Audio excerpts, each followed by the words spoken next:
का जो शेयर है इन प्रॉफिट, वो 3 ऑप्शंस है हमारे पास, उसकी हेल्प से हम निकाल सकते हैं। मतलब क्वेश्चन में आपको इनमें से कोई एक पॉइंट आएगा कि आपने प्रॉफिट्स किस तरह से देने हैं। First is last year basis या last year profits, average profits and on the basis of sales. तो ये 3 ऑप्शंस होंगी, तीनों में से कोई एक पॉइंट मैंने आपको बोला है कि क्वेश्चन के अंदर आपको मेंशन होगा कि आपने प्रॉफिट का शेयर किस तरह से देना है।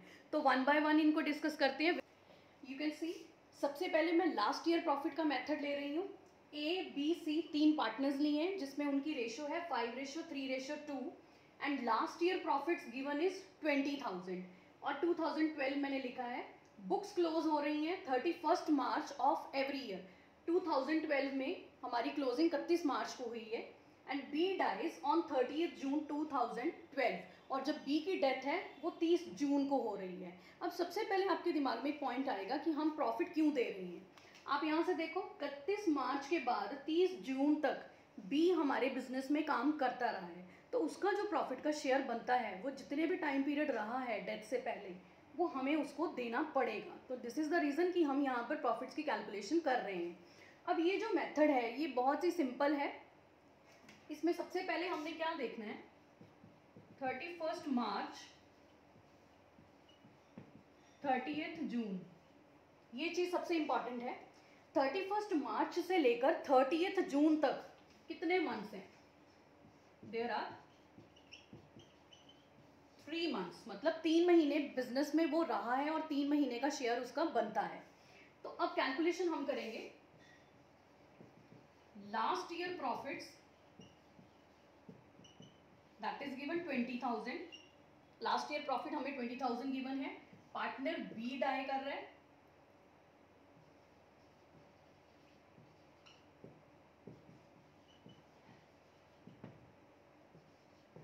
अब बी का शेयर इन प्रॉफिट किस तरह से निकालेंगे?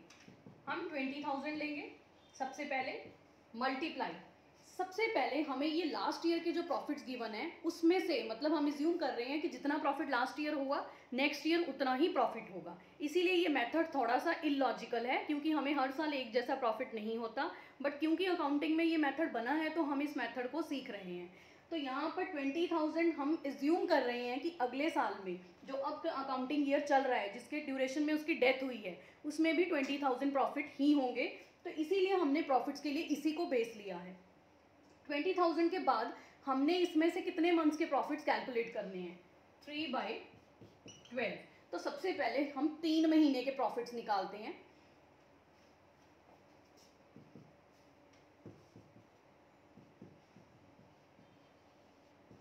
अब ये जो 3 मंथ्स के प्रॉफिट आए हैं ये तीनों पार्टनर के प्रॉफिट हैं, ये बी का शेयर नहीं है। यहां से मैं हटा देती हूँ, इट इज नॉट बीज शेयर। ये 3 मंथ्स लिख लेते हैं यहाँ पे, 3 मंथ्स प्रॉफिट्स, ये ज़्यादा करेक्ट होगा। तो 3 महीने के प्रॉफिट को हमने कैलकुलेट किया। आफ्टर दैट इसमें से हमने बी का शेयर निकालना है कि बी कितना प्रॉफिट उसको मिलना चाहिए। ये उसका शेयर है, दिस इज 3/10।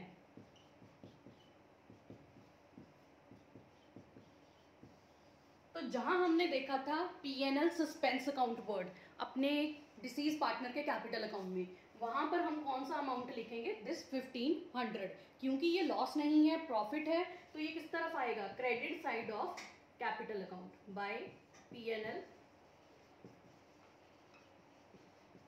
Suspense account. तो आई होप ये पॉइंट अब आपको क्लियर हो गया होगा कि हमने क्रेडिट और डेबिट साइड में जो P&L सस्पेंस दिखाया था वो कहाँ से आया है, वो इसी कैलकुलेशन का पार्ट है। तो ये फर्स्ट मेथड था। This method is very simple. हमने सिर्फ लास्ट ईयर के प्रॉफिट्स देखने हैं इसके अंदर, हमने बी की डेथ कब होती है वो डेट देखनी है, क्योंकि यहाँ से हमें क्या मिलेगा? Time period. ये टाइम फैक्टर हमें बहुत इंपॉर्टेंट है इसके लिए। एंड लास्ट इज जो भी पार्टनर की डेथ हो रही है उसका हमें शेयर चाहिए ताकि हम उसी का जो प्रॉफिट है उसको दे सकें। तो नेक्स्ट जो मेथड है that is on the basis of average.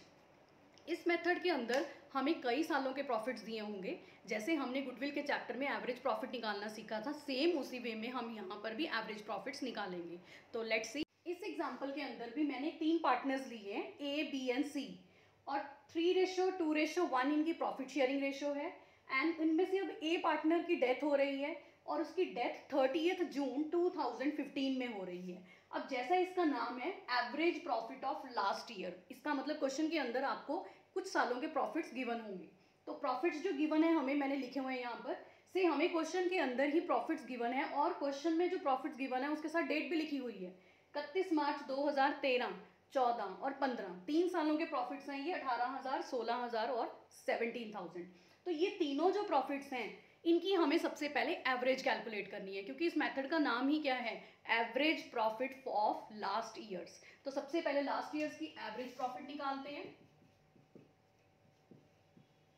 18,000, 16,000 and 17,000 divided by 3, क्योंकि एवरेज में हमें पता है बहुत अच्छी तरह से कि जितने नंबर ऑफ ईयर्स होंगे उतने से ही डिवाइड होगा। तो it comes 51,000 divided by 3 and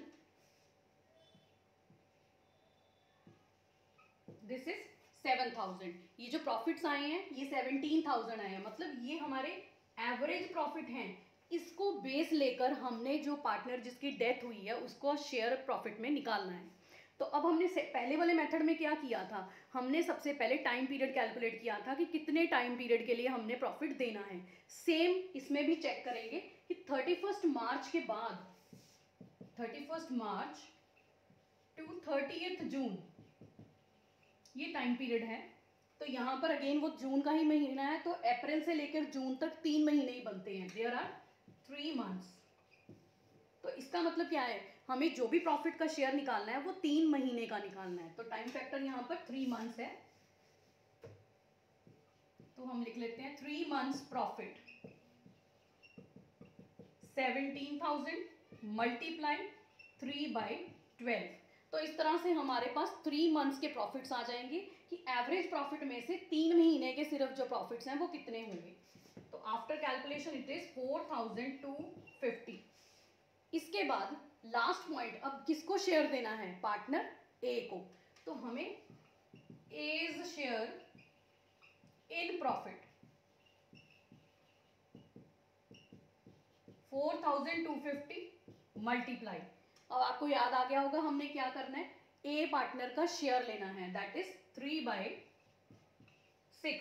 हमने सिर्फ ए का ही शेयर लिया है क्योंकि हम ए को ही प्रॉफिट्स में शेयर दे रहे हैं यहाँ पर। तो आफ्टर द कैलकुलेशन 2125 हमारे पास ये अमाउंट आ जाएगा। ये अगेन अमाउंट कहाँ जाएगा, profit and loss suspense account. तो यहाँ पर भी हमने कि क्या निकालना सीख लिया कि average profit of last years के बेसिस के अंदर जो पार्टनर जिसकी डेथ हो रही है उसको कितना शेयर जो है प्रॉफिट्स में मिलेगा। तो यहाँ तक हमारे दो ऑप्शंस, जो हमारे पास दो मेथड्स कह सकते हो, दो ऑप्शंस कह सकते हो। यहाँ ये जो दोनों मेथड हैं ये मेरे हिसाब से बिल्कुल भी जेन्युइन नहीं है, क्योंकि इन दोनों मेथड्स में हम क्या ले रहे हैं, लास्ट ईयर के बेसिस को अजम्पशन ले रहे हैं कि यही प्रॉफिट हमें फ्यूचर में होगा।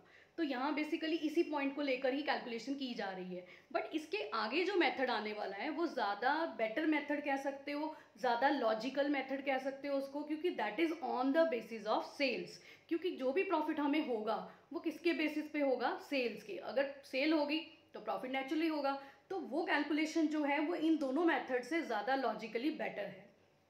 तो let's continue our third option कि on the basis of sale हम किस तरह से पार्टनर का शेयर इन प्रॉफिट कैलकुलेट करते हैं। In third method on the basis of sale, question के अंदर 3 पार्टनर्स हैं, 2:1 उनकी प्रॉफिट शेयरिंग रेशियो है, एंड इनमें से एक पार्टनर है जो जेड है, उसकी डेथ हो रही है ऑन 30 जून। अब यहाँ से ये पॉइंट हमें क्लियर हो गया है कि 3 मंथ्स ये बिजनेस में रहा है, उसके बाद इसकी डेथ हुई है। सेल फॉर द ईयर, मतलब सेल्स का पॉइंट जहाँ आएगा तो आपको समझ आ जाएगा on the basis of sale वाला पॉइंट है। Sale for the year ended 31 March 2012, मतलब इसका जो पिछला फाइनेंशियल ईयर है उसकी सेल्स गिवन होंगी क्वेश्चन के अंदर, that is 2 lakh. Profit for the same period, ये प्रॉफिट्स कौन से हैं, अभी इस साल में तो अभी प्रॉफिट्स हमारे पास है ही नहीं है क्योंकि ड्यूरिंग द ईयर चल रहा है। तो ये जो प्रॉफिट्स होंगे सेम पीरियड वो इसकी बात कर रहे हैं, मतलब 31 मार्च 2012, 31 मार्च 2012 ये प्रॉफिट्स हमें गिवन होंगे क्वेश्चन के अंदर 30,000। ये दोनों इंफॉर्मेशन बहुत ही इंपॉर्टेंट हैं और दोनों ही क्वेश्चन के अंदर गिवन होंगी। Sale for the 3 months till the date of death, या वो सिर्फ ये भी लिख सकता है sale till the date of death. तो आप यहाँ से समझ जाना कि ये 1 अप्रैल के बाद कोई भी जो सेल हुई है ये उसका अमाउंट क्वेश्चन में दे रहा है। तो यहाँ जो अमाउंट गिवन है सेल का दैट इज 40,000। अब क्यों मैंने इस मेथड को लॉजिकल कहा? रीजन इज कि हम उस टाइम पीरियड की सेल्स को कंसिडर कर रहे हैं इसके अंदर जब वो बिजनेस में था। इससे पहले दोनों मेथड्स में हमने कुछ भी कंसिडर नहीं किया था, सिर्फ लास्ट ईयर को ही हमने बेस ले लिया था। यहाँ हम प्रोपोर्शन कैलकुलेट करेंगे सबसे पहले, उस प्रोपोर्शन से हम इस प्रॉफिट के अंदर से शेयर पार्टनर का कैलकुलेट कर लेंगे। तो that is why this method is more logical. सबसे पहले प्रोपोर्शन ऑफ प्रॉफिट कैलकुलेट करना है। बुक में आपको ढेरों फॉर्मूले लिखे हुए नजर आ जाएंगे कि किस तरह से last year profit, last year sales, this multiply. तो यहाँ सिंपल मेथड से अगर समझना है, लॉजिकल वे से समझना है तो ध्यान से देखो। फॉर्मूला हम बाद में खुद बना लेंगे इसका कि किस तरह से फॉर्मूला बनना चाहिए। हमें जो भी प्रॉफिट्स आते हैं या जो भी हमारे पास सेल्स होती हैं, हमेशा अगर सामान बिकता है तो प्रॉफिट आता है। तो सबसे पहले मैंने यहाँ लिखा प्रॉफिट पिछले साल का, last year, that is given here 30,000। यहाँ लिखा हुआ है कि 30,000 इज अ प्रॉफिट। 30,000 हमने प्रॉफिट लिखा, डिवाइडेड बाय, ये प्रॉफिट हमें कैसे हुआ? ये प्रॉफिट हमें सेल की, हमने कितनी सेल की? 2 लाख। तो यहाँ से आपको इतना क्लियर हो रहा होगा पॉइंट कि 30,000 का प्रॉफिट क्यों हुआ? क्योंकि 2 लाख की हमने सेल की। इसके बाद हमने अब क्या करना है? अब हमारी जो सेल 3 मंथ्स की गिवन है उसके साथ मल्टीप्लाई करना है। तो अगर आपको याद हो टाइम फैक्टर वाला, यहाँ हम 3 लिखते थे, यहाँ हम 12 लिखते थे। इससे पहले अगर हमने मंथ्स निकाले थे तो 3/12 करते रहे थे। तो यहाँ भी चीज़ वही है, बस हमने अब डिजिट्स चेंज कर ली हैं।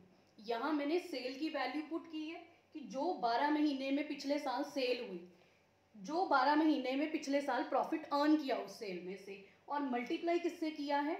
जो नेक्स्ट ईयर में, मतलब जिस ईयर में हम कैलकुलेट कर रहे हैं, जो उस साल में हमने सेल की है टिल 30 जून, जिस डेट पे उस पर्सन की डेथ हो रही है। तो ये 40,000 है। अब इस पूरी पिक्चर को अगर फॉर्मूला में कन्वर्ट करना हो तो यहाँ से फॉर्मूला डिराइव करते हैं।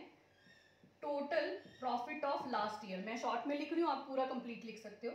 Total profit of last year, total sale of last year, multiply current year sales. तो ये शॉर्ट में आप खुद भी अब तक तो याद भी हो गया होगा कि पहले हमने प्रॉफिट लिखे, फिर हमने पिछले साल की सेल लिखी, डिवाइड किया, देन मल्टीप्लाई किया विद द करंट ईयर जो अब ड्यूरेशन का हमारा सेल का अमाउंट था। तो इस पूरी कैलकुलेशन को सॉल्व करने के बाद we will have 6,000।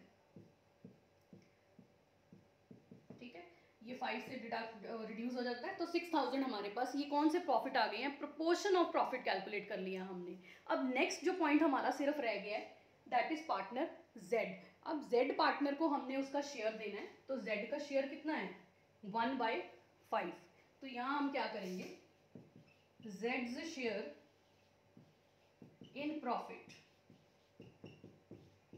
6,000 multiply 1/5।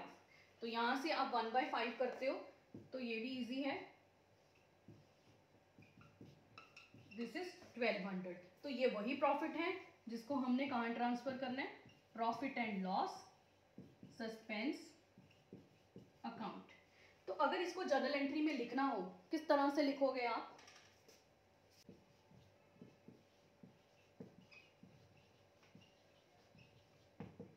This is the journal entry, profit and loss suspense account to जेड्स कैपिटल। जेड के अकाउंट में, कैपिटल अकाउंट में क्रेडिट साइड पर हम लिखेंगे by profit and loss suspense and this amount is 1200। तो अगर आपको जर्नल एंट्री पूछी जाए तो आप यही जर्नल एंट्री है इसकी, चाहे आप तीनों में से कोई भी मेथड यूज कर रहे हैं। This is the simple journal entry, P&L suspense account debit to deceased partners capital account. यहाँ जेड था तो हमने जेड का नाम लिख दिया। तो ये थी हमारी calculation of share in profit. ये तीनों ही हमारे जो मेथड्स हैं, तीनों ही सेपरेट क्वेश्चंस में भी आते हैं। आपको छोटे छोटे क्वेश्चंस बन जाते हैं इसके ऊपर कि आप एवरेज प्रॉफिट्स के ऊपर बेस निकालिए, on the basis of sales calculate करके बताइए कि डिसीज्ड पार्टनर को कितना शेयर देंगे, या on the basis of last year profit. तो इन तीनों मेथड्स में कोई ज़्यादा डिफिकल्टी नहीं है, these are all are very easy methods. तो इसके बाद जो हम एक प्रैक्टिकल क्वेश्चन लेंगे जिसके अंदर हम डिसीज पार्टनर का कैपिटल अकाउंट और एग्जीक्यूटर अकाउंट दोनों विद द एंट्रीज सीखेंगे ताकि हमारे कंसेप्ट अच्छे से क्लियर हो जाएं। तो थैंक यू सो मच।